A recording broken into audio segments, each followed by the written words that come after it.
Next, let's move on to positioning. So at the moment, we have 8 divs stacked on top of each other, and we have no CSS grid at play. Okay, well, we will say on our container, once again, this is a bit of a recap from the last episode. We'll set a display of grid, and then we'll say grid template columns, and let's make this a 4x2 once again. So I could say auto, auto, auto, auto, so exactly 4 columns, and now we can see that there. Or there's a helper called repeat. So you're going to find with CSS grids, you'll do this often where you're setting multiple values. But in this case, we can instead use the repeat helper. So repeat 4 times the keyword auto. And now if I switch over, I'm still going to get the same thing. And that will work in a number of places, including grid template rows. Next, let's set a grid gap all around of maybe 1em. There we go. All right, so we have a basic 2x4 or 4x2. Now, with old school grids, it would very much get tricky as soon as you needed to control where something showed up. So for example, imagine we wanted this grid item number 1 to actually show up down here. Well, there was never an easy way to do that beyond going to your HTML and physically moving that div below. You just didn't have that level of control. Now, Flexbox helped with this a little bit where you could control the order somewhat, but now with CSS grids, you have unprecedented control. That being said, it's a little tricky to understand, so I'll do my best to explain it. So we want to move number 1 to the spot of number 7. Okay, so how do we do that? Well, we're going to do this one here. So I will say item, just grab the first child there, and let's give it a background color of red. Okay, so this guy needs to go here. We're going to use 2 properties for this, grid row start, and then grid row end, or there is shorthand for that. Now also like grid row, we have grid column start and grid column end. Okay, so how do we figure out what these indexes should be? Here's what I would recommend. So I have my little ruler here. We're gonna break this up into a grid. So we have our first one, second one. Give me just a minute to line this up. And then our final one. And then for rows, we'll have our one up here, one down here, like you'd see on a spreadsheet. Okay, so if we want the first item to display down here at number 7, well, let's start with our grid row. For row, we have this top one up here, a second one, and a third one.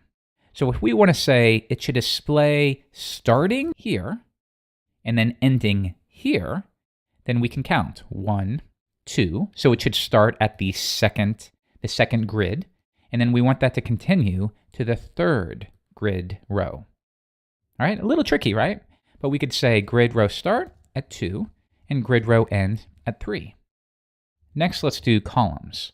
So if we want it to be right here, starting at that item, well, 1, 2, 3. So it starts at 3, and then it should end at 4.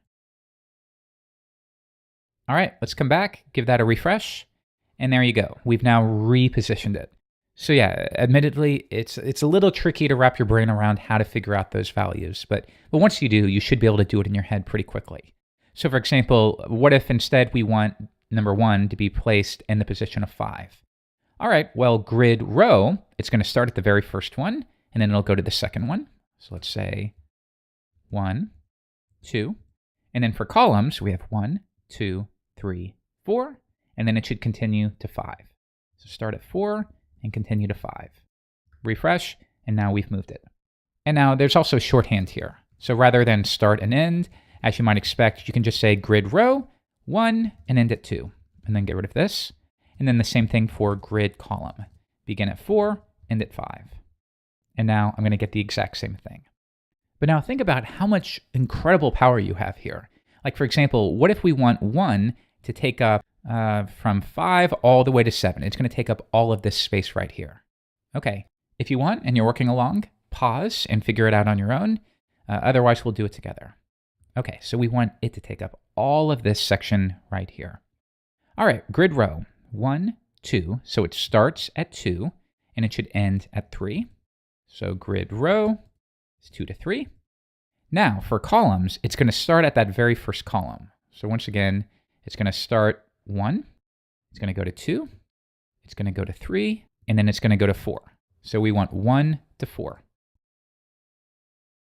Come back, give it a refresh, and bam, You're taking up all of that space. And you'll notice because we are taking up that much space, everything will automatically drop down below, which is what you would expect. Now finally, why don't we do the same thing with 8? 8's going to go from here, and that'll go to the end. Okay, well that will be the last child. We'll give that a background color of green.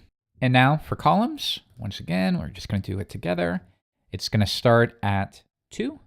It's going to go to 3, 4, 5. So starts at 2, ends at 5. Grid column, start at 2, end at 5. Give that a refresh, and there you go.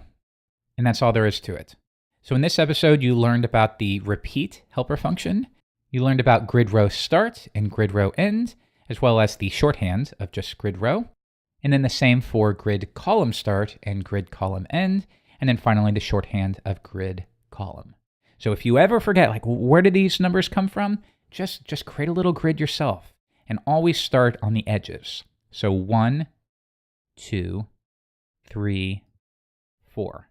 And then on this side, 1, 2, 3, 4, 5. And then at that point, you just count. So if you want something over here, 1, 2, 3, 4 is where you start. And if we want it to go all the way to the end, 4, end at 5. You got this. So in the next episode, let's move on to something else.